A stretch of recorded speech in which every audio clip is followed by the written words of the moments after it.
There we go. Man, my chair must have moved again, man. I can't seem to figure this out tonight. How you doing, Duff? Staying safe? Yep, doing all right. How are you? Just a What are you nice, saying? nice Saturday. Lots of sports. Nice Saturday. You said you got a tornado whizzing around your house or something right now? Yeah, not right now. A couple hours ago and last night Couple there were a few in the area. So Okay. So if Duffy runs for the bathroom or the tub or whatever you do in your part of the world, then we know. But yeah, hopefully all is well in your part. But yeah, sports is crazy right now. I can't wait to talk some NFL stuff. It seems like every couple minutes some other news breaks on somebody signing or NFL free agency rumors. So I can't wait to talk about it. So welcome everyone to the Sideline Podcast. I'm Kevin Showalter. Jared Booker is off this week, away with the missus. And yeah, have a good evening, Jared. We miss you, and yeah, we'll see you next week. We've got Duffy filling in this week, first part of the show, and then we got Tyler and Alo coming up here shortly. So tonight we're talking what's trending in sports. We've got some college football storylines. We've got our TSP Mock Draft 1.0 with Alo and Tyler. Looking forward to seeing what those fellows came up with. And then we started our NFL free agency predictions last week. NFL.com list of 100 free agents where they should go. So we're going to keep working through that tonight. We've got NFL free agency starting on Monday. I, for one, can't wait. I feel like it's one of the better days as an NFL fan of the year. Like, you have so much hope. Like, if your team just lost, you didn't make the Super Bowl, it's kind of that renewed hope that, you know what, we can build something back. So I'm excited for that. So without further ado, let's go ahead and get into some trending sports. And see, we're already striking out if you're watching on the portrait YouTube view. We've got George Pickens from last week, so I'll fall on my sword there. That should actually lead Maxx Crosby to the Ravens, not George Pickens. But what are your thoughts? Maxx Crosby to the Ravens was a massive story. I believe it was last night. Crazy good signing, I think, for the Ravens, or trade for the Ravens. Obviously, they gave up a lot of first-round picks. The internet certainly is divided on this one. Some people think it's an overpay. Some people don't think that. You can find stats to prove pretty much any argument. But what are your initial thoughts on Maxx Crosby to the Ravens? Is it a good deal for them or not? yeah, I mean, I think it ends up being a good deal. I obviously Max is one of the best players in the league, if not the best. But the Ravens have been so close for so long. This could be the piece that puts them over the edge. Have another really big difference maker on defense. So we'll just have to wait and see how it shakes out for them. Yeah, absolutely. And I think especially with bringing in Jesse Minter, defensive-minded coach, this is it's a great sign, I think, for, hey, we're going to build not just around Lamar Jackson, but we're going to help a defensive coach have all the pieces he needs to succeed. It was kind of bizarre last year watching the Ravens defense not be good after many years where they were one of the top 5 in the NFL. So it was definitely strange to see that. I was trying to work this in here somewhere of a trending or a storyline or something, but Joe Burrow's chiropractor is going to be a busy man come this fall with that division of pass rushers. That man is certainly going to need some adjustments and something with all the guys that are going to be chasing him down. Certainly, as we get into some free agency stuff, the Bengals need to be buying an offensive line. This was another one I saw. Jordan Davis, my Eagles signed Jordan Davis. I'm going to butcher the numbers, but 3 years, $76 million, I think it was, something like that. A nice little deal for him. $20 million, highest paid nose tackle in the history of the NFL. So that's a nice little deal for him. He had a great year last year. Like, he's blocking multiple block kicks, some to win games, much better in pass rushing, always a good run stuffer. So you love to see this when you want to draft players and then you want to keep them around, not just let them go to other teams. So I thought this was a huge signing for them. Let's talk. Did you see the Packers traded for Zachary Franklin from the Colts? What are your thoughts on that? They got Zachary Franklin and Micah Parsons coming off the edge there in Green Bay. That seems like going to be good things for the Packers. Yeah, that's, again, kind of like the Ravens, a team that has been close recently and I think is really close to being right at that level to go win a Super Bowl. So that defense is going to be good again next year. I think they were good this year. I don't know what exactly they gave up for him. I haven't seen the details of that trade, but good for the Packers unless they gave up a ton for him. They gave up a D tackle. I don't remember his name, and then maybe a pick, something like that. So it seemed, you're getting a guy, I believe, on an expiring contract, or I think on the last year of his deal. So I think he's had some injuries. We'll have to ask Tyler later in the show on that. I know he's up to the beat on Indianapolis Colts, but I think it's a good trade for the Packers. Like everything you just said, a team on the cusp. Hey, let's go for it. Let's not wait around and hope things work out. Yeah, you have Micah Parsons, but if he gets hurt, you're kind of toast. So having two guys off the edge is certainly a good thing.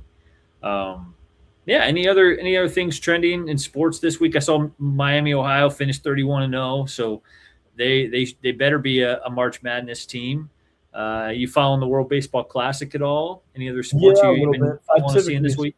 Typically start following the World Baseball Classic once it gets a little bit deeper. Most of these first-round games are pretty not great to watch, but I think they'll find a way to leave Miami of Ohio out. I just have no faith in the NCAA at all anymore. So that's crazy. We're a mom and pop operation here at the moment, but I think we were on the front of that train last week with saying Miami better not be left out, and has certainly been a buzzworthy topic this week, and I think it will continue to be. They're a Division I program. I don't know how you're going to let an undefeated Division I program out of March Madness. I think they do need to handle business in their conference championship, but I think they will, and even if they lose one game in a conference championship, I think you got to put them in. You hear the arguments about a Big Ten school or what all that, but there's going to be plenty of pushover teams in March Madness that are going to get a shot. I want to see the Red Hawks playing in March. I think that would be good for college basketball. So, all right, let's keep it moving here tonight. We've got a pretty heavy NFL show in the back half, but let's start with some college football storylines here to see what we got going on. Why don't you kick us off here? What do you got going on in college football this week that you'd like to bring up here? Yeah, I'll start it off with Nick Saban being at the White House, talking about the state of college athletics. I think that's a win overall. I think he's a guy that we could see fall into a leadership role in college athletics and really start bringing us back towards where we should be. Like, obviously, I think most people agree that NIL as an idea is a positive thing, but it hasn't worked out in the way anyone thought it would. So just moving us back in the direction towards what I think a more sustainable NIL structure would be and transfer portal structure. So I think that's a massive win for college football, just the fact that there's starting to be conversation around it. Yeah. No, I agree with that for sure. And one thing, as big football fans, I think sometimes we just think, hey, we need a college football commissioner. But when you do, and they are the cash cow of the NCAA, but there's all these other sports as well where kids need structure for this NIL stuff. So, does a Nick Saban want to be on a commissioner over all of the NCAA? Do you need like multiple guys? I just think we talked about it a little bit last week, but there needs to be some sort of structure for this. It can't just be the Wild West with a bunch of 18, 19-year-olds trying to figure out multi-million-dollar contracts, getting sued by their school like we mentioned with Sorsby last week. So it just, I think on that note, let's touch base here. We got Chambliss still trying to figure it out. The last thing I saw, and we talked about him maybe a month ago, this is still raging on. We've got the last I saw is that the NCAA now is trying to dispute the Mississippi ruling and still trying to figure it out. Like everything Duffy just said, it's like there's no real leadership. And so something like this, where obviously we showed Chambliss there in a fair state, should those years count? Should they not? I think you've been kind of here on the record saying, hey, those are Division II reps. Like, should he still continue to get a chance at the Division II or Division I level? So is this a no-brainer? What's your prediction here? You think he's going to play this year, or going to be on the outside looking in like a Joey Aguilar? I do think he will play, but I am definitely on the opposite side. I can find an understanding that JUCO years don't count. It's really hard for me to find any understanding of the side that Division II or Division III shouldn't count towards your years, because you're still playing 4-year football. So, yeah, I don't know. I think he'll end up playing, though. Yeah. No, Yeah, it's certainly. I mean, the medical stuff makes sense, I guess, to not be in there. But it is. I think it is tricky when it's a Division II situation where it's like, all right, you were playing football, for a program. It's just so tough, so tough. How about what do you got going on down there in Arkansas these days? Anything buzzworthy for the Razorbacks? Yeah, I mean, I wasn't here last weekend, but the former Razorbacks had a great combine, and it was really confusing how you can have Taylon Green and Mike Washington in the same backfield, who both tested probably in the top 5 all time at their positions last week, and win 2 games and 0 SEC games. It's mind blowing. It's terrible. Yeah, great day for those guys. Both of them raised their stock, especially Taylon. Taylon played really good at the Senior Bowl too. So yeah, hopefully those guys will get some good chances moving on. Yeah. Especially in the advantage of the dual threat in the NFL. I think he certainly, he certainly would be a great person to bring in as a number 2 guy, developmental quarterback. He's not going to get the reins right away, but I think he could turn into a pretty good prospect with just his raw talent. Like an Anthony Richardson we talked about last week. He's so young. Is he going to find the right system, the right development to reach his maximum potential? So let's do one other college football storyline. Sad news this week. We had Lou Holtz passed away, college football icon. Rest in peace, coach, an absolute legend. I was doing a little research on him, and he's had his fingers, his impact on so many different schools in the broadcasting. Like this guy, when you think college football, I mean the Mount Rushmore of college football, he's maybe that's another topic for another day, but he's got to be close to be getting at least on that Mount Rushmore of college football personalities, coaches. He's done it all. Obviously, the national championship with Notre Dame. That's why we put it on the background here of our storylines. But any other final thoughts before we move along to some NFL stuff? No, it was cool. I was at the Arkansas-Texas basketball game on Wednesday, the day Lou Holtz died, and they did like a moment of silence and had a thing for him. So sad to hear, but I mean, just like you said, an absolute legend of the game. And I would say is on that Mount Rushmore of college football. So yeah. All righty. Well, very good. Well, we'll see you here in a few minutes. Duff will be coming back for our NFL free agency, but so without further ado, let's go here. We'd just like to thank you guys for spending your Saturday evening with us here, TSP Community, Sideline Podcast. Go ahead and hit that subscribe button on YouTube. Helps us out a ton. And we're continuing to grow community people. We want to see more people in the comments, in the chat, talk sports with us. We love featuring those comments, so let those flow in. If you're watching along, you can drop a comment with which NFL free agent your team should sign, or as we get into some mock draft here, which guy you want to see drafted on your team. So without further ado, let's hand it over here to Alo and Tyler for their mock draft 1. There we go, Alo. How's it going? Way too early to be doing this. Free agency is heating up, but why not throw a couple darts at the wall and see how we do? Absolutely. So here we go. We got our mocks right up there. We hit a couple similar things. Obviously, Heisman Doza himself going number 1 for both of us. But why don't you shoot through your first 10, and then I'll do mine. All right, sounds good. So at number 1, the Raiders pick no other than Fernando Mendoza. I mean, there's nothing really much to say. It's Fernando Mendoza, Heisman winner. At number 2, the Jets pick Arvell Reese. At number 3, the Cardinals, I have them picking Sonny Styles. At number 4, I have the Titans picking David Bailey. At number 5, I have the Giants picking Carnell Tate. At number 6, I have the Browns going Monroe Freeling. And number 7, the Commanders pick Caleb Downs. At number 8, the Saints pick star running back Jeremiah Lowe. At number 9, the Chiefs pick Reuben Bain Jr., which is crazy to get him that low in the draft, but I know he's going to be a stud. And then at number 10, The Bengals pick Mansour Delane. All right. What are your favorite picks through the top 10 there? Yeah, so that's what I was gonna say. So my favorite picks out of that top 10, I really like. I'm a big fan. I mean, I know I'm biased. I know everybody's gonna be like it's biased, but I mean, Reuben Bain Jr. going to the Chiefs would be crazy. I mean, I know everybody says it's short hands or short arms or whatever, but honestly, if you put the tape on, we know he's a stud.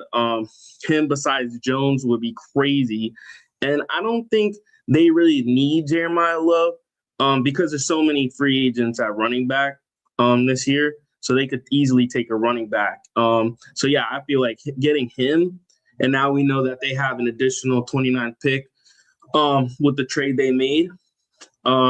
With the Rams, they could easily fill in the cornerback position. So, yeah, I mean, I think that's a steal right there for them out of the 1 through 10 for sure. Yep. And I like every direction you went here. I think you kind of nailed that top 10. We kind of go back and forth here and there. I do love that pick. If the Chiefs can get him, let Spagnuolo cook with Bain Jr., please. That would absolutely take that defense to another level when it's already great. You pair him with Jones on that defensive line, it's going to be a nightmare going against them week in, week out. Yeah. Yeah, I agree. Let me hear that. Tyler, top 10. All right, so for me, obviously, Heisman Doza. I'm an IU fan. We all knew it. I think the Raiders absolutely are going to love him. You're going to put him in there with Tom Brady, also just a football guy. So you're going to give Mendoza, who's a football nerd already, that kind of mentor right off the rip. Watch out. The Raiders are finally going to get back to being the Raiders. Now, they just shipped Maxx Crosby, so they're also in real rebuild mode. So we'll see how that goes. We'll talk about that later. We both had Reese, the linebacker, going to the Jets. Obviously, they need to start rebuilding that defense, kind of get back to what they do best. Now, here at the Cardinals, I really went Francis Maigoa. I hope I don't butcher these names. There's a good chance that I do, so I apologize to everyone ahead of time. But I have them just kind of building in the trenches. You went on the defensive side. Absolutely, they could use that as well. And I mean, Jacoby Brissett was putting up numbers, but I think whatever they start to build from here, I always believe in building in the trenches. So I gave them a tackle. As much as I hate to see it, I have Tennessee actually grabbing Bain Jr. here early in the draft. The Giants, I think they want to continue to be dynamic and explosive. So you got Jackson Dart there, Malik Neighbors, and then Tate. Me and you match up perfectly there. That offense could be absolute fireworks. Yeah. The Browns at number 6, they got 17 quarterbacks on that roster, so you better start stacking some wide receivers. I went Mekhi Lemon. After that, Washington, they're going to want to be defensive. They want to build up that defense. So I have them taking the linebacker, Sonny Styles there. And then hold on a second. There it came back. And then Saints, building in the trenches. They got a lot to do. They need to rebuild this thing. So David Bailey, defensive end out of Texas Tech there. So the Chiefs, I end up giving Jeremiah Love because I think that run game just continue. Like you said, free agency could be an answer there, but I think they would love to have Love on that roster. And then finally, the Bengals have been absolutely desperate for some secondary. You touched on it, Delane there. I went Caleb Downs. So I went safety. So I went a little bit different route, but we both agree secondary is what's needed there. So some of my favorites, like I mentioned already, was Tate going to the Giants. I think if you give that type of offensive firepower to Dart, you can see exciting things. And you were a big Dart guy, right, during the season? Yeah, I love Dart. I do. I think he could be special. I think it could be like a Patriots thing with Drake May, how he led him to the Super Bowl. I could see Jackson Dart doing that.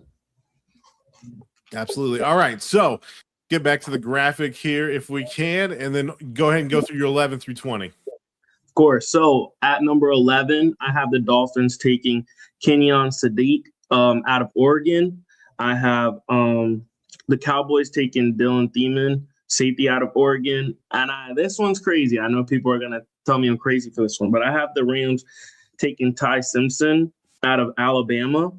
I have the Ravens taking Francis, excuse me if I budge these names, Magua out of offensive line tackle out of Miami. I have the Bucks taking Keldrick Falk. I have the Jets taking Jordan Tyson. I have the Lions taking Akeem Masador. I have this one's tough. I have the Vikings taking Vega Olaine from Penn State, the guard. I have the Panthers taking Spencer Fano out of Utah. And I have the Cowboys taking Avion Terrell out of Clemson. Just my favorites right out of these 10 to 20. I actually like this. So I know I'm going to talk about the Dolphins a little bit, but, we released Tyreek Hill. There's rumors about a chain getting traded. There's also Waddle. I mean, he's 27. I know that's not like crazy old, but it is getting up there, Yep. Especially if you bring in a quarterback next year, then he's going to be like 28.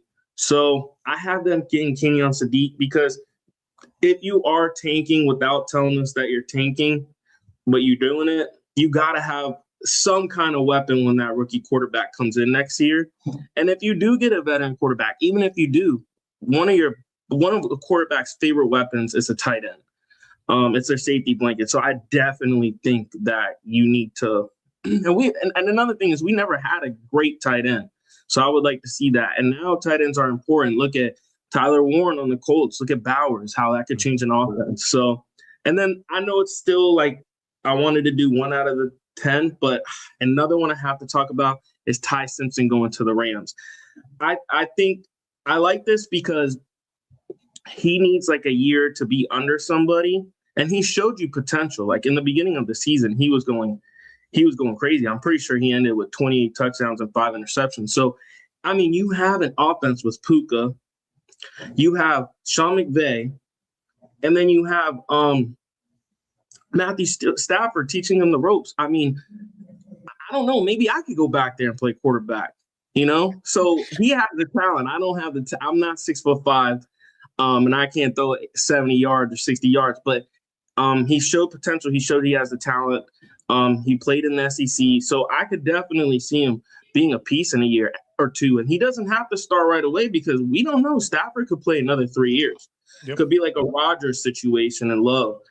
Brett Favre and Rodgers. So yeah, that's my 2 big picks for that 10 through 20. I mean, I like it. I agree with you. I think Dolphins, given some offensive firepower, get some things to work with, some pieces there.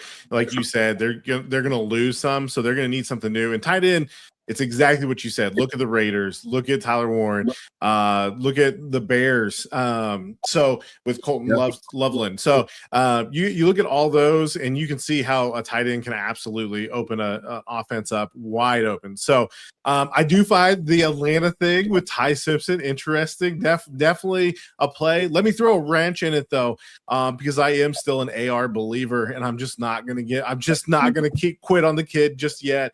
I see that being a possible destination. Give him Sean McVay. Let him learn the ropes there behind Matthew Stafford, develop for a couple more years, and then you might step into an absolute dream scenario if he can develop behind the scenes, and Sean McVay can get him in that offense. So let me get to my 11 through 20 now. So I actually went defense for your Dolphins. You're probably more along lines since you're the Dolphins fan. You're the one that knows. But Jermod McCoy out of Tennessee is where I went there. For Dallas, I think they need some defensive pieces, and you have Eberflus down there. Eberflus loves him some linebackers. Let me tell you, that man wants to be in 4-3. He wants to live it. He wants to live cover 2. And so I think C.J. Allen is who the Dallas Cowboys pick up there. After that, this is where I actually took Mansour Delane. I think he goes to the Rams now. Obviously, that probably changes since the Rams shored up their cornerback situation and just extended and brought back a guy. So that probably shoots that. But I already said it. We're way too early. We get it. We're throwing darts. So after that, I took the Ravens again. Shit, just blast this out of the water because Maxx Crosby just got traded there. So most likely, I would agree with you with the Raiders now having that pick. I could see them absolutely going tackle. They got to protect their new prize. So pay no attention to Akeem there, which probably then messes up the rest. But Tampa Bay, I agree with you. You got to get Todd Bowles some major pieces there. I gave him a cornerback personally. They got a little depleted there the last couple of years. So Avion Terrell is who I went with there. The Jets, like I said, they need that identity. They need that defensive. They need to get back to being the tough-nosed Jets that they have been in other years. And so I had Caleb Banks, defensive interior, going there from Florida. After that, I got the Lions taking Cassius Howell. They need to get some help there on the defensive ends so that they can really feast. So that's where I went there. Vikings, again, more defense, a lot of defense here as we run into kind of the area where we have some defensive specialties. So Vikings, Peter Woods, another interior. Panthers, same thing. Caden McDonald, absolute beast at Ohio State as a defensive interior. And then finally, Dallas with another piece. This time goes safety as they need some help back there. Dillian Thieneman, going there to Dallas is how I put it. So obviously I have a lot more not to love here. I think Jerry, if he reins it in and he gives Eberflus some pieces and brings that defensive back up, I don't think you have to worry about the offense. I think the offense I think Dak is good. I think he's had some injury problems. He's fluttered. I don't know, something about Dallas. Tony Romo and him just seem to get stuck right from going over the hump. But I don't think a lot of it was on his shoulders last year. I think that defense just didn't have enough pieces, and they got to go get some more. So I like the double stack there, linebacker, and get a safety towards the back end. So those are my favorite picks, actually. Give some love to the Cowboys and get them some defensive pieces. So why don't you take us through the rest of the way here? All right. So the Steelers, they need a wide receiver too badly. Casey Consumpcion, I think he actually pairs up with DK perfectly because DK's got the size and the physical abilities, but Casey's very explosive, so I could see that being a perfect pairing. And they finally got to find that wide receiver too. It's been long coming. The Chargers, I know they're great on defense, and I just think that Harbaugh's a defensive guy. I like Caleb Banks there from Florida, also because we talk about, they need offensive line, but they don't. Alt's coming back. Slater's coming back. They should be healthy because they did get hurt early. So they're going to have plenty of protection there. So with the Eagles, I mean, I think this one's important because Lane Johnson is aging. And why not learn from one of the greats, Lane Johnson? You could get Caden Proctor from Alabama. I mean, that's a perfect fit. He can learn from the best. And you never know. I mean, Lane Johnson has had injury last year, so he might have to fill in quicker than expected. And then the Browns. I mean, you're going to like this one. Omar Cooper Jr. from Indiana, a champ. That's what the Browns need. They need some leadership, especially a wide receiver. I think Jared Judy's good. I just don't think Jared Judy's a number one. Jared Judy is great in the slot. But if you could get Omar Cooper in there, physical wide receiver, and now we know Fannon's a dog, so you add him in there too. I think that could be a good offense for Sanders to see what he actually has. Is Shedeur Sanders your guy? Especially going into the 2027 season where there's a good quarterback, supposedly. So then I gave the Bears. Now, we know that they traded DJ Moore, and people are like, maybe they need another wide receiver. But I don't think so. I think Luther Burden is going to play that Amon St. Brown type of wide receiver for Ben Johnson's offense. And we know that how St. Brown is. I think Luther Burden is a stud. I really liked him at Missouri. And I think he could do a lot of great things for that offense. So look out for him. I see him going super early in fantasy football this year for sure, especially with DJ Moore gone. And then this one, I'm sorry. I'm going to shout Booker out for this one. I got the Bills taking Mekhi Lemon. I mean, I'll talk about it after, but the Bills need a wide receiver. I know they have DJ Moore and Shedeur, but I just think they need more wide receivers because we don't really know. And Coleman, I don't know, maybe he still, finds his groove, but he hasn't panned out. I think what made it worse was the organization came out and said that he hasn't panned out. So that's a whole mess there. So you need to get another wide receiver. At 27, the 49ers get Caleb Lemieux, another offensive tackle out of Utah. I think free agency, the 49ers will get some wide receivers. So I think they need to protect Purdy through the draft by getting him an offensive lineman. And then the Texans, man, this is important. They just traded another offensive lineman to the Browns, which does not make sense. So this needs to be key for them to get Blake Miller, offensive tackle from Clemson. They need O-line help. The Rams. So we know that the Chiefs traded for this pick, and I'm actually going to leave the player that I pick here for the Chiefs. Jeremiah McCoy from Tennessee. I think he goes to the Chiefs, and you know what? He'd be a top 10 pick if it wasn't for the ACL tear he suffered. So I honestly think he would have been a top 10 pick for sure. And then the Broncos, they need linebacker help. I don't know if they addressed it in the free agency, so I got them going with CJ Allen in Georgia. They really need linebacker help though. And the Patriots, I know that we saw Campbell and the other rookies struggle in that Super Bowl. That man Drake didn't even know where he was at by the end of the game. So I know they need offensive line, but I just don't think they pass up on Kashu Howell, the edge from Texas A&M. I think maybe they stick with Campbell and their other rookie. It's rookies, and you didn't expect them to go to the Super Bowl. So that right there, I expect them to get better and grow. And then number 32, I mean, we're at the point where the Seahawks, dude, they could take whoever they want at this point. I mean, they are disgusting. But I got them going Colton Hood from Tennessee because they do have Job and Woolen going into free agency. So I think they, just in case one of them or both of them leave, it'd be good to get depth there. So, yeah, that's my 20 to 32. But out of those, the one that I find, I know it's crazy because a lot of people have him going earlier. And on top of that, in Dynasty, he's going crazy early. Malachi Lemon. I mean, dude, I'm sorry, but what were you saying? Honestly, I don't even know.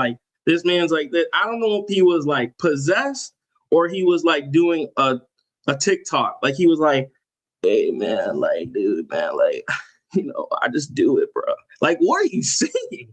I just think it tanked. And people are saying that he did it on purpose. People are saying he don't want to go to the Jets. He wants to play with a good quarterback.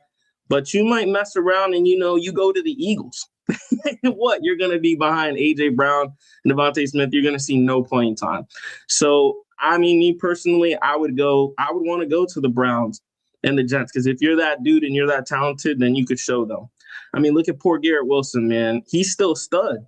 I mean, you don't even know half of his quarterbacks that's throwing to him, but he has talent. So, yeah, I think with that I don't know, that possession he had where he was possessed through the whole interview, I think put his stock down. I don't know if that was his plan, but he needs to talk to his agent or whoever or his role models because that wasn't it. That was not it. I'm sorry I took a little long, but that one got me. That interview got me. I completely get it, and I'm not going to disagree with you. I think Booker had some stuff last week on it. He was doing some mocks of it. Yeah. It was pretty rough, and maybe he is, but I mean, I don't know that you just shoot yourself in the foot like that when you got that much money on the line. That's why I don't think he did do it on purpose because I don't think anybody's giving up that many millions of dollars to just avoid the Jets. And if he's like that, then he looks like he might like the nightlife. So I don't think he wants New York. I was going to ask you before you start your list. You think that's his personality? Listen, SoCal is a place, my friend. Oh my God, you never know. He's spent a lot of time by the ocean. You ask Pat McAfee, they got some stuff going on out there that is good medicine, and so I think you could make a case that might be it. Imagine him on the Dolphins. Tyreek might come back for free if he goes to the Dolphins. Hey, man, you'll never see both of them at training camp for practice. No, they'll be late to everything. They don't believe in practice over there. All right, so for me, I mean, similar strategy. I think we're pretty much in lockstep here. I also have the Steelers. They do need offensive weapons. They need some help there at wide receiver. So I had Jordan Tyson from Arizona State. That's just the direction I went because obviously I had Tate going a little bit earlier there, or early on in the process there, and then Concepcion. I still see him on the board there, and I think he was close to breaking that top 20, but that's what I went with. Flavor there. Chargers, I agree. They are getting pieces back, but I think just the lack of depth, maybe this is paying a little bit much for that, but I think there's a pathway for Alo Vega Loene to make the starting lineup there and just shore up that offensive line. I mean, the quarterback was absolutely getting destroyed back there. You can't risk, like he's putting his body on the line. You can't risk your franchise quarterback going down, so they got to keep him clean. I hope Kevin's going to enjoy this one. I had Sadiq falling all the way, and they got to replace that tight end weapon. Yeah. That offense to go, especially in the Eagles, I think Kevin will back this up. They need that piece. They need that tight end, that difference maker to be able to help out with that offense and keep it going, especially right now with all the questions around it. I think there's a lot of reasons for that to happen if, of course, he falls. After this, we were similar on the Browns. We just did it in reverse order. So for you went tackle early, shore up that offensive line, and then wide receiver late. I did the opposite. I went Monroe Freeling here, giving the Browns a tackle to help protect one of their 17 quarterbacks that will be on the field next year. For the Bears, they still need some help in the defensive side of things, especially with Edmonds now going to be off the roster there. I went safety here, Manuel McNeil-War. After that, again, lockstep with you. Obviously, the Bills need wide receiver help desperately bad. Josh Allen needs it. I don't think they're just going to draft. I think they're also going to get something in free agency. For a Colts fan, I'm hoping and praying that answer is not Alec Pierce and that they're just not going to throw the bag at him. But I go with Denzel Boston here out of Washington to give Josh Allen some help. After that, San Francisco, I think that they actually go defense. I think their defensive end, same thing. They've had some injuries. They've had some issues. So Keldrick Falk here out of Auburn, that's what I went with to help them on that defensive side of the ball. Completely agree with you. We both know it. I think everybody in the NFL knows it. The Texans' offensive line was absolutely atrocious. And I don't like the Texans, and I don't like CJ Stroud because I'm a Colts fan. And I don't know. I mean, the offensive line was definitely some of it. I don't know that it was all of it, but there's only one way to find out, especially with CJ Stroud going into a very important year here. You get him some help on that offensive line. So I went Caleb Lomu here, tackle out of Utah. After this, I had the Rams getting, again, another quarterback because of the quarterback situation not quite being shored up. So Colton Hood there. Here's where KC went for me. I actually had him going to the Broncos. I think that defense is absolutely dominant. So give Bo Nix and Sean Payton some help there on that side of the ball. So KC here. And then I agree that Vrabel probably would love to have him some extra defensive weapons. I think he's the type of coach that feels like as long as his offense doesn't lose it for him, he can do enough on the defensive side to do it. But in this case, I think they have their franchise quarterback, and you got to protect that. You have to protect your investment behind the line there because no matter what, at the end of the day, that is the most important position on the field. So Caden Proctor, tackle out of Alabama, they're going to help out the offensive line. And then finally, the Seahawks, like you said, they're stacked. I mean, what else do they need? But I think if you're looking at Norm Macdonald and what he needs is he just wants to see continuous pressure nonstop. So give him TJ Parker out of Clemson, defensive end there. So the picks for me that I really like out of this section is getting Josh Allen some help. Please, that man's an alien. I'm a big fan. I think he's awesome. Give him some wide receiver help and let him be the hero that he can be, and just somebody sure-handed that can catch balls, be open. And I think Denzel Boston is something that can be that for him. So that's my list. It's way too early, but I like both of our drafts. Yeah, I really do. I like both of them, and I totally agree with the get Josh Allen, wide receiver. He needs a wide receiver one. Diggs was there as a wide receiver one, but was he really wide receiver one? Because he came with so much baggage. So hopefully he could get a wide receiver one that just is quiet, does work, and does what he could do. Completely agree. All right, let's see if we get the other fellows back in here now, see what they think of the draft, and maybe break down some free agency here. Crushed it, fellas. I love the Ty Simpson. Love/hate it. The Ty Simpson to the Rams makes too much sense. Stafford doesn't have 5 years left, but getting that fifth year it feels a little high for Ty Simpson, but in that system with years to develop, maybe old Gunnar Stockton, he's still around there. Maybe he is the solution, but I think that'd be a smart move for them. How about you, Duff? Any picks stand out? I'll just go. I think the one I have the most time around Cassius Howell. I think he's going to be a steal wherever he goes. I think when you look at one, physical traits, and two, like mental traits and attitude and defensive lineman, I think he checks every box. That dude's like tenacious, out of this world, and is one of the most competitive people I've ever watched play football. So, yeah, I was looking at his clips earlier, and it shows up in all phases of the game. Like he's strip sacks, stopping the run, getting to the quarterback. Like he would be a steal at 31 for sure. And the Mekhi Lemon is going to be interesting. You did a good job of lightly roasting him, but it's crazy. The range of outcomes for that guy. But same thing. You turn on the tape and he's nearly untackleable in the open field, and so I think that does translate. And somebody's getting a really good player. We've seen it with the coaches. These opening press conferences mean nothing for a Nick Sirianni, a Dan Campbell. You can bomb your first interview, and still, if he puts up on the field, it's not going to matter.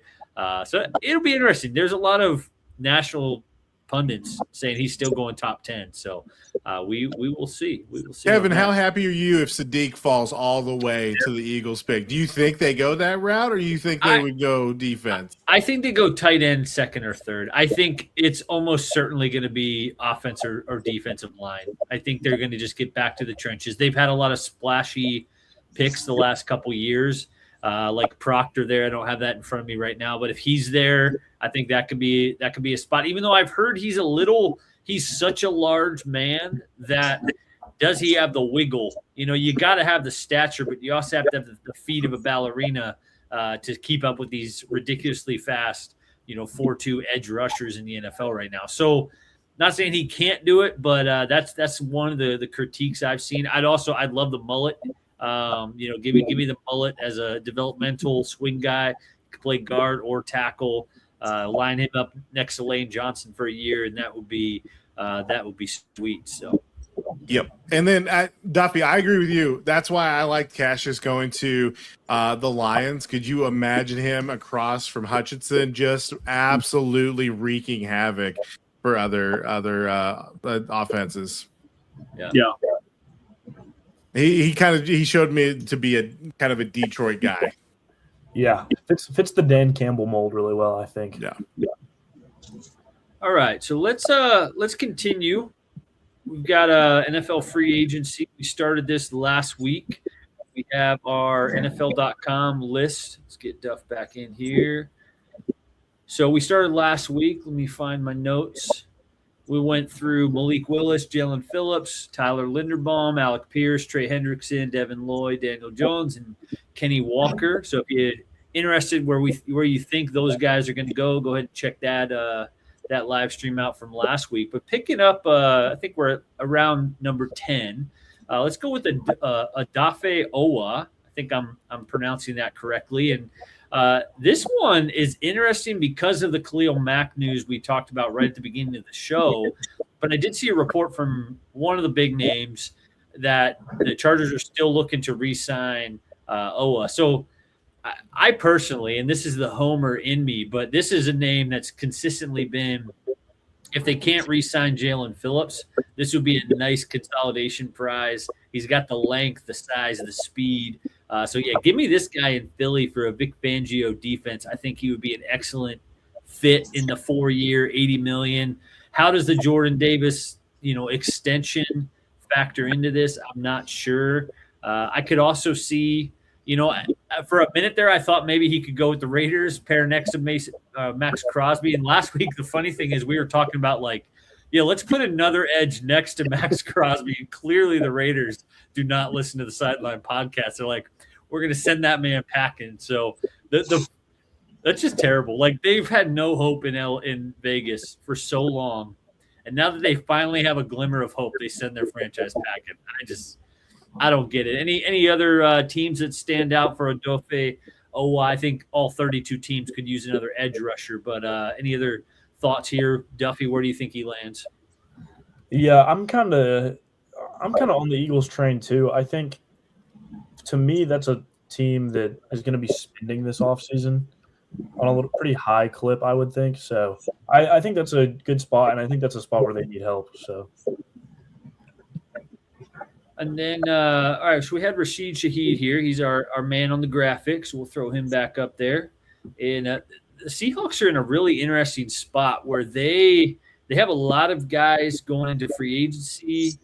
I think they have around $50 or $60 million to spend, obviously before any restructures and that type of thing. So they could look like a completely different team next year while still being competitive. They clearly can draft really well. And so I think you guys were spot on, having them take another edge rusher. They're likely going to lose some of that D line to free agency. So Rashid Shaheed, I saw an article this week that it sounds like the re-signing in Seattle is not in the cards. I don't think they're very close on the numbers. Alo, who should sign this? He's 28 years old, special teams demon, speedster. He can do it all, but we talked about it last week. He's not quite that wide receiver one. He's not going to get $30 million per year, sort of in that Alec Pierce type of range. But who should sign a Rashid Shaheed on Monday? It's coming quick. Yeah. So I'm going to go with this team because he's familiar with it a little bit, in the sense that his offensive coordinator's there now. I'm going to go with the Raiders. I just think they need as much offensive weapons as they can get, because we all know here that they're picking Fernando Mendoza. It's not a secret. I think they pick him. They're going to have Bowers, him, and they could easily get another wide receiver now that we know that they have the 14th overall pick as well. And that sets Genty too. That sets it up pretty well. And then now you have the special teams covered. I don't think I've ever saw that man drop a fumble. And I've known he's been running touchdowns like crazy. So, I think he would be great for Clint Kubiak and the Raiders. So, I see him going for the Raiders. I see him going to the Raiders for sure. Yeah. They've got $120 million after that Maxx Crosby trade. So they're certainly going to be spending. We'll see if they spend it in the right places. Can they make a Patriots type turnaround, or will it be more of the same in Vegas? So let's move to the trenches here. We got Elijah Vera Tucker next on the list, former first-round pick. It was funny listening to you guys talk about Jets and Browns purgatory, because that's kind of where this guy went. He got drafted first round, high upside, but you go to the Jets and it's just like, we hope you make it to your second contract, because it's not a great outlook for most people. So a disaster. I mean, he's had some flashes. I think he's had some injuries. But, Tyler, I mean, who needs to bolster their O-line? First that comes to mind is the Bengals. We talked about it at the beginning of the show, but Joe Burrow's chiropractor better be, warming up those shoulders or something to keep that man right, because the pass rushers in the AFC North are certainly something. So, you think is a good fit for Cincinnati, or who should sign Vera Tucker? Listen, I don't think the Bengals have room to shoo anyone away from their offensive line. If I'm the Bengals, I'm flying the private jet out directly with bags of cash inside of it. Joe Burrow is on the edge of retirement. The man seemed like he was broken in interviews. I mean, I'm not joking. Bags of cash in the seats as they arrive for the private jet. The other one, I think, Alo just covered the Raiders. They've got money to spend. I think they can draft, but I think they know who the number one pick is already. I think they know what they need to make, and I think they're making room to build this the right way. I mean, I don't know that you let Maxx Crosby walk out the door, but I think they know they're nowhere close, and it's going to take a full rebuild. So get it off the books. And where do you start? Start the trenches if you believe you have the quarterback that is your franchise and your future. Is anything a guaranteed? No, absolutely not. But if you're taking a QB at number one, you spend every amount of money to make sure that he can succeed. So I think the Raiders are another good option here, just because they need to rebuild that offensive line. They need to allow those weapons that they have, Bowers, Janty. They have options there, so let them be able to work, and that's might be the other place that flies out a jet with some bags of cash. Any other thoughts on that one, fellas? No, I 100% agree with Tyler. I honestly think, or with you, sorry. I was going to say, I definitely think he needs to go to the Bengals. I think they need to figure something out, because you don't want Joe Burrow retiring like that. And they were one play away from throwing Chase a wide open touchdown to win the Super Bowl. And what was it? The O-line couldn't guard. I mean, at the end of the day, protecting your quarterback's the most important thing. Yeah. It's kind of scary. I mean, you hear that Andrew Luck comparison to other guys. I haven't really heard that with Burrow as much, but I mean, Dahlman, what was that? Just this week, he retired at 27 years old. So I don't know. Burrow seems like the kind of guy that would be like, you know what? I can go have a career in fashion or do whatever the heck he wants to do and be just fine.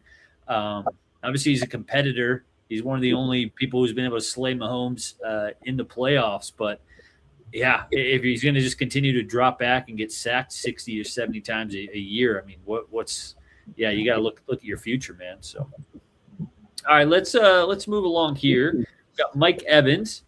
Honestly, I did a double take. I didn't realize he was a free agent this year, but he's probably signing. I mean, he signed a big deal with the Bucs a couple of years ago. So, future Hall of Famer. He was on track to break Jerry Rice's record. Had some injuries this past season. My thoughts were the big. You hear about a lot of players once they get north of 30. Are they going to continue to get those third, those fourth, those additional big money contracts? I just think with Mike Evans, the big body contested catch, we've seen that with Baker. Like, hey, just chuck it up to Mike, and your percentage, that isn't a true 50-50 ball when he is so good at doing it. I think it's a little higher. So, Duffy, you think he sticks in Tampa Bay, or should another team, one of these guys with young quarterbacks, should they be? Who should be maybe overpaying a Mike Evans for middle to late 30s to really help out their young quarterback? Who fits the bill for that? Yeah, I mean, I think he'll definitely have options, but he does strike me more. He's already been in Tampa Bay the whole time. He's got a ring. He really strikes me as a guy that would sign there if he could again. So I think Tampa Bay is the most likely, but I think there definitely are other spots. I think probably – Houston, honestly. I would love to have him. We need another receiver. But, I mean, unfortunately, receiver isn't the number one concern. Like y'all have already talked about, O-lines is absolute shambles right now. So, got to take care of that first. But I really think he'll end up staying in Tampa. This is a little bit of a rabbit trail. Should they extend Tank Dale? Dale. Also, a Southern accent comes out there. But I saw an article this week where – Tank Dell looking for a 4-year, $80 million extension or something like that. With the injury, yeah, Halo with the reaction there, I'm like, with the injury history, I don't know how you could give him that type of money when, it's like, he's a small body. Are you going to be able to make it through a grueling season? That'd be a tough one. That'd be a tough extension. He obviously is electric when he's on the field, but for your Houston Texans, should they extend him or look for somebody like you said, like a Mike Evans would be probably a strong play? Well, I mean, I'd love for him to extend Tank Dell, but if he's asking 4 years, $80 million, there's no way they're going to for that price. So, but I do agree with you. He is electric when he's on the field. It's just unfortunate what's happened to him so far. So, I think it'll really come down if they can work those negotiations down away from that to a more reasonable contract. Then I think they will extend him. If not, then I think they'll let him walk. But I don't think he'd get those numbers anywhere. So, Tyler Alo, Mike Evans stay in Tampa, or is he going elsewhere? I think he stays put, and I think he retires there. I think they find a way to make the money work. I don't know how you let him walk out the door when he's been that consistent, and I don't know that he wants to go somewhere else. I mean, sometimes at this point in his career, I just don't. I think he's made his money. Like, what's a few $1 million here or there if it means he gets to stay where he's always been? Yeah, I'm gonna go the other. I think he leaves. I just think that there's certain teams out there that need a wide receiver one that have MVP quarterbacks. And one of them is the Bills. I know I said Lemon going to the Bills, but that's a little far fetched because I don't think he drops down that much. But I think Mike Evans would be huge because he is the total opposite of Diggs.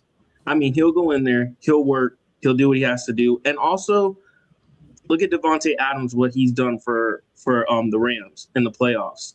So I think Mike Evans does that too for Josh Allen, because there's times where Josh Allen has to make throws and we see people dropping it, and then you need that contested catcher, and he's going to catch those for sure.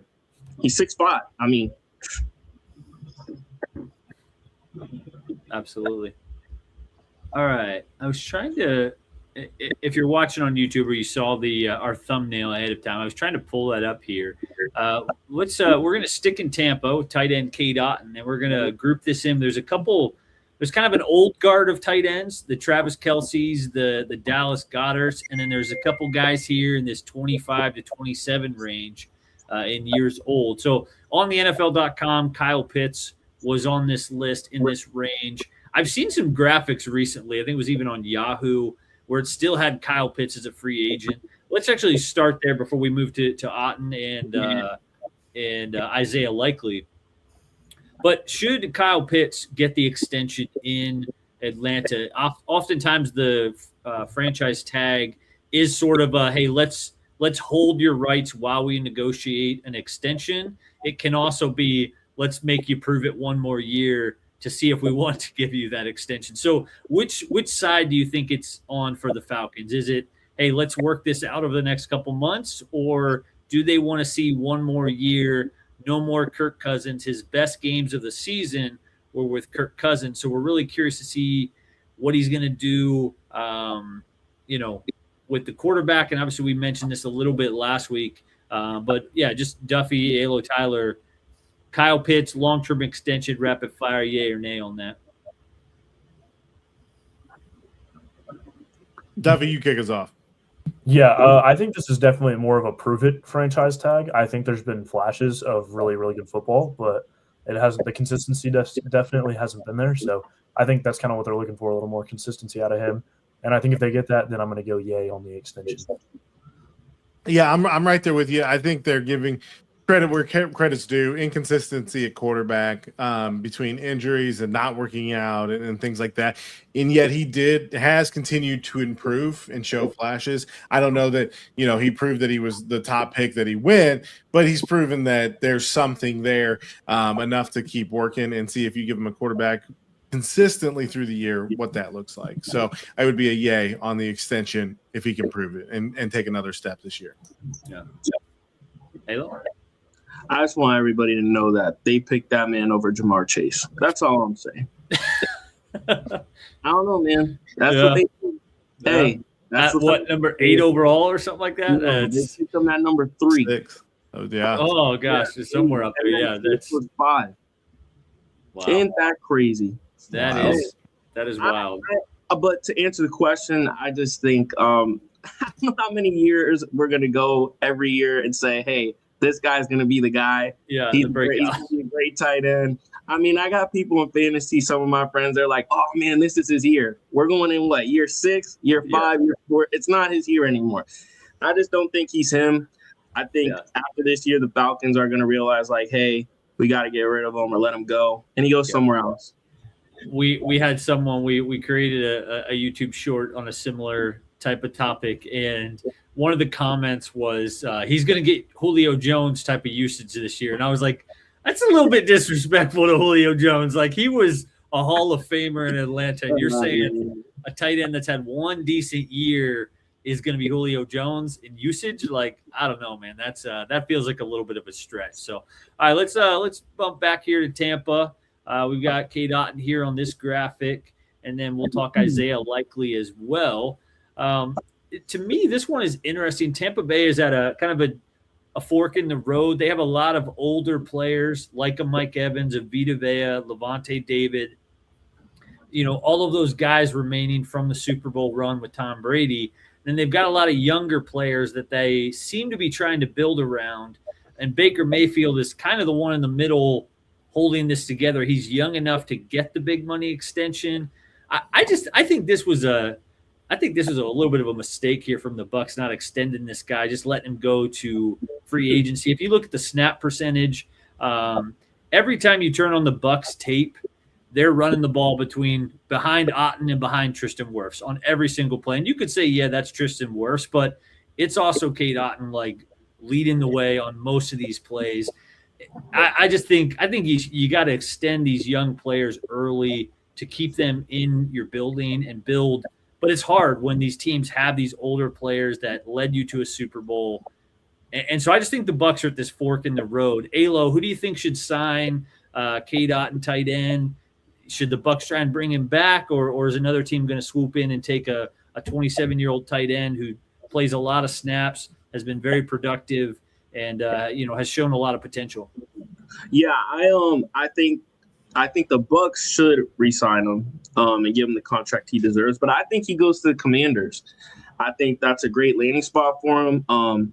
Daniels needs like a safety blanket. He needs wide receiver help, of course. But he needs like that safety blanket. And I think I've ever seen the dude drop a pass. And like you said, he plays every snap. He does not get hurt. I could totally see him on the Commanders and helping them out, especially with Daniels, Yeah, absolutely. Taped up knuckles, old school. I don't know what the Eagles are going to do at tight end. I heard you guys talking Kenyon Sadiq. I like that. I honestly like Stowers a little bit more because he's bigger.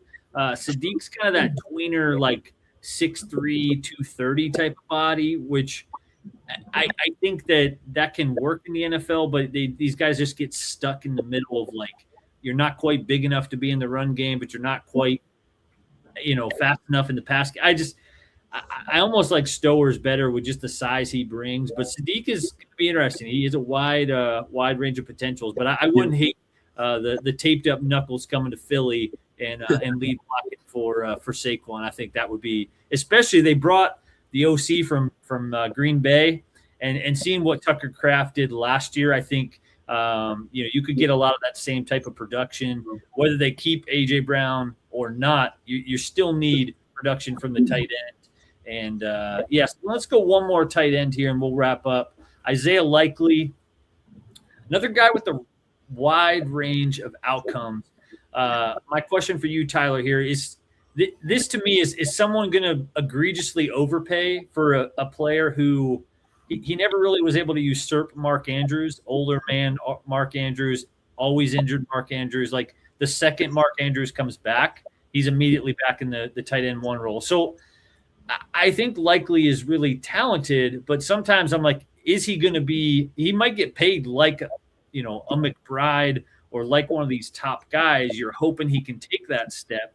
I'm just curious, is he going to take that step, or are we going to look back in 3 years and be like, wow, they overpaid? And who do you think that sucker is? Is it going to be the Jets? The Raiders. We've all been spending the Raiders' money the last couple weeks, but who should sign Isaiah Likely, Tyler? Who should sign him and who will sign him, I think, are two different categories here. I just see him more as that offensive threat. Like, he's not really in the blocking line. I think he can get in the way of some blocks. I think he can throw his body out there, but I don't know that he's that road grader like Cade is. Like you were saying, I think that's perfect for the Eagles to pick up. and let him be a road grader. I see more Isaiah Likely as that athletic tight end that goes out and catches a million passes or gets out in the open field and can break one off and get up the field. So one of my sneaky ones, though, the Rams just did it in free agency. They re-signed. I thought he might be in play for the Rams. Actually, I thought he might be somebody that Sean McVay could use around there. So now with that out the window, I think you look at maybe the Washington Commanders, where you got Zach Ertz getting a little bit of age on him, and they're going to need someone to replace those numbers because he was consistent for them. He was catching a lot of balls for him, and it was out in space and trying to make plays. So I think maybe Washington Commanders is someone who probably overpays, a little disastrous here, just trying to give Jaden Daniels some weapons to keep rolling. Yeah, Commanders going to be big spenders, according to Alo and Tyler. You heard it here first. They're an interesting team because just 2 years removed from a NFC Championship game, and did get the brakes beaten off of them in that game. And then obviously last year injuries was tough. But, they're a talented roster, but an old roster, so they certainly need to be spending money. You can't be trotting Austin Eckler, Bobby Wagner as – we're going to ride you guys to the promise. They're great leaders to have in the locker room, but you need those younger guys who can carry a heavier load and not being, trusting Austin Eckler to be your RB1. So yeah, I like the pairing with Likely or one of these tight ends in Washington. I think that's a smart move for Jaden Daniels and company over there. So any final NFL free agency thoughts, predictions outside of our list? We'll wrap it there, but obviously Monday is one of the best days of the year. Hope is renewed with 31 fan bases while Seattle continues to celebrate their victory. But any other homer picks for your teams? The Colts, Texans, Miami, are they going to do anything? Or are they just going to sit back and watch it burn? But yeah, any final free agency predictions before we sign off for this evening? I just want to say, I want to pray that this happens. I know Carnell Tate ran a 4.5. I hope he falls 11 to the Dolphins. I hope the Dolphins get Likely. And then we trade Waddle for a first. We trade a Chain for a first. And then we enter the 2027 with our quarterback because we're going to be 101. We get Arch Manning, and then we help them with offensive line with the 2 first-round picks we have. Additional to that, that's where Alo would like to dream. I'm gonna wake up and they're gonna pick a defensive tackle at the 101. So yeah, I don't know. That's just me. Maybe Ross will listen to me. Maybe not. Maybe the dude that bought the Dolphins 1%, that's a billionaire, will listen to me. Maybe. I don't know. We'll cut up that video clip and you send it in for your general manager interview. That's it's a bold strategy, but I hope it works out. So. Duffy, I like it. I do like it. No, Zaire to Green Bay. I think that's a good move by Green Bay. It's something we had to get off the books. We're trying to get under the cap. We got to find a way to take care of Alec Pierce so he doesn't walk away to the Patriots or the thinking Bills. So we got to figure out a way to do that. He had it up and down. He said some things on a few podcasts. Probably should have taken those back. Shouldn't have opened his mouth. But the man is a tackling machine, and I think Green Bay is going to be happy with him. What we got in return, Woolen on the defensive line there, I think is great because we've struggled to have something behind Grover Stewart. So I think the Colts got a lot of moves to make still. They got to get under that cap, and they got to give out some bags, or we're going to look real silly come the end of next week. Yeah. Duff, any other moves for your Texans? Yeah, I really liked the David Montgomery trade, but I think it all is for nothing unless you really go after O-line this offseason in free agency and the draft. So I have no specific wants. Just go get people that can play, please. Yeah. We've seen for the last couple of years. You have to be able to control the line of scrimmage. I mean, the Patriots are probably wishing they had a few extra guys to protect. You get to the Super Bowl, and then your quarterback's back there just getting teed off on. So you got to have the linemen if you want to. I mean, we saw that with the Eagles last year. That's why I think they're going to be drafting big people. I honestly wouldn't be shocked if they didn't sign an offensive lineman, or they got the defensive line covered, but bring in another right guard, even a right tackle to sit behind Lane Johnson in case he doesn't come back this year. I just think you need that depth in the trenches because these guys get hurt, they get rolled up on. And you see teams, I mean, Saquon getting tackled 4 yards behind the line of scrimmage doesn't look like the same guy, but the talent's still there. You need those big boys great up front. So I that was music to my ears hearing Duffy say that the Eagles are going to be big spenders. I hope it's true. Howie Roseman, this is your time to shine. And he's often said when he has his best offseason, the Eagles have their best seasons. And so, go spend some money, get us some linemen. Go ahead and bring in Kate Otten as a tight end road grader. Continue to draft on the defense, and let's go win another Lombardi. So that's my thoughts, and I can't wait for Monday. It's gonna be a hard day to focus at work when these reports can be buzzing. So I always do find it interesting how it's like the tampering window opens at 9 a.m. Pacific, 12. These deals come out at 12:01, like $100 million deal. $100 million deal, $300 million if you're Alec Pierce, gets negotiated in all of 60 seconds. So clearly they're tampering before the tampering, but it should be exciting. So anyway, appreciate you guys for being on the pod tonight. As always, you can follow ALO Leagues, Mr. Diesel for Tyler, HTX Ballco. Booker, we miss you, and we should be seeing you next week. Safe travels. And again, hit that subscribe button on YouTube. That helps us out a ton. We're here Saturdays at 6 p.m. plus or minus. If you're betting the over under on our start time, go ahead and take the over on that most weeks because that's just how life goes. But 6 p.m. plus or minus, we're here talking sports. Have a good rest of your weekend, fellas. We'll see you next week.